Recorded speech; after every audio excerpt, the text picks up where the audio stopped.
Andrew is one of a kind. I was so fortunate enough to get to know him through the program in high school, Best Buddies. He faces obstacles every day. His family sees him struggle, but they also see the great that he has done in this world. And I was fortunate enough to see that. And Andrew is a simple example of the kind of friendship everyone needs.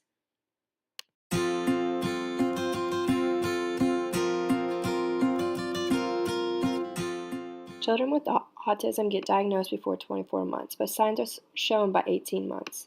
Since the day of getting diagnosed, their lives have been changed academically and socially. However, who they are does not change. Therefore, children with autism deserve the same respect, love, and support in a classroom just like every other student. Every student faces challenges, learns differently, but if we as teachers, parents, or even role models make accommodations to all students' learning abilities, it will create an equal classroom. On the following slide, I will show the 5 examples on how to make accommodations to a student with autism.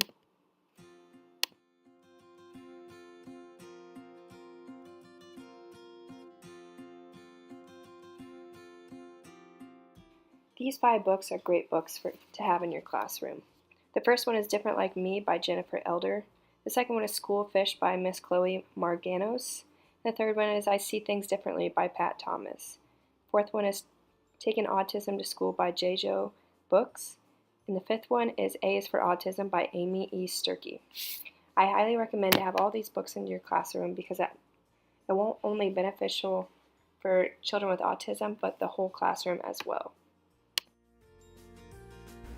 Mira is a freshman here at Ball State University and is in the same chapter as I am, which is Alpha Omicron Pi.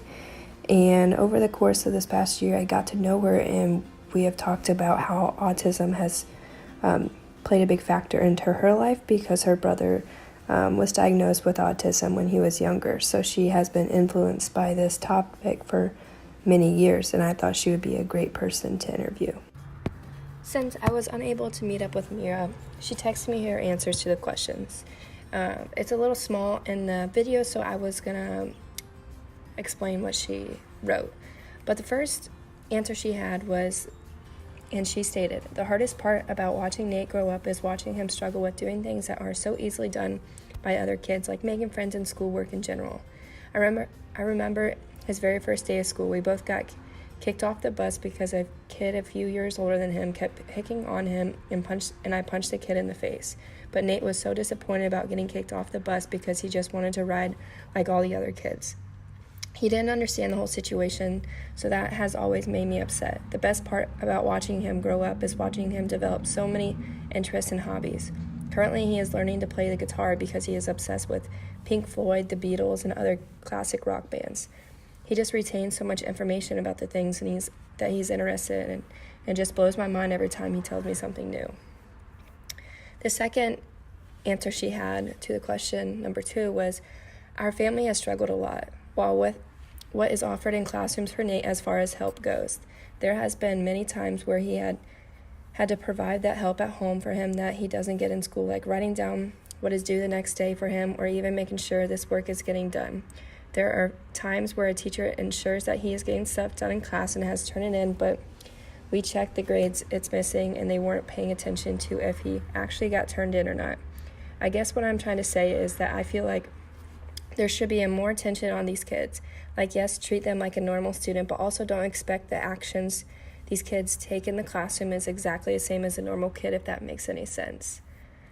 Her third answer to the third question is, I guess I don't get a lot of attention from my parents as a normal kid would. I'm not complaining because I'm not someone who needs a lot of attention, but there has been a lot of a pressure that I have been put under to make sure I'm doing things well so that they don't have more to focus on besides my brother. I think it's something I subconsciously did to myself that is still installed in me, and I've learned to be really complacent and okay with that. I have been dealt with even if I am not, because I have always told myself that I don't need the attention my brother does.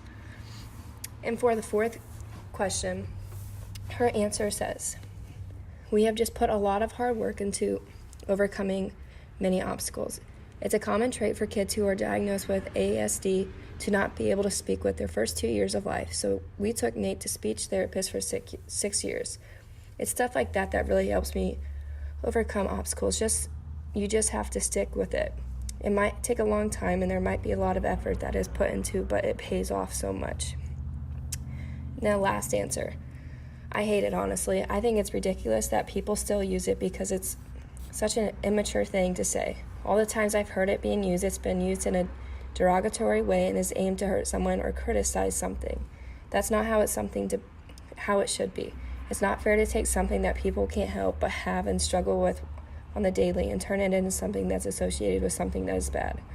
That just teaches people that having ASD or having mental retardation, I hate even saying that, but it's technically the right usage, is bad, and that is not the case at all. There's nothing wrong with having a disability, but for some reason people can't help but use the word that expresses how they feel.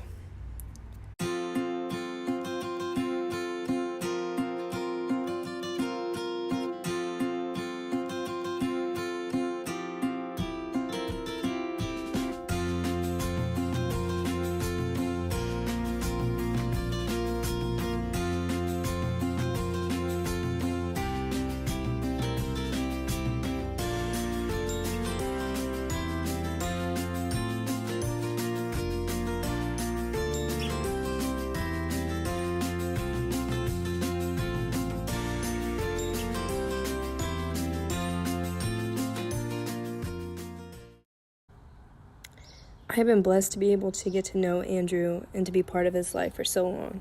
His hard work and dedication to school is admiring. He faces many challenges that puts him down, but he still manages to have the biggest heart and the biggest smile and the biggest motivation to succeed in anything he puts his mind to.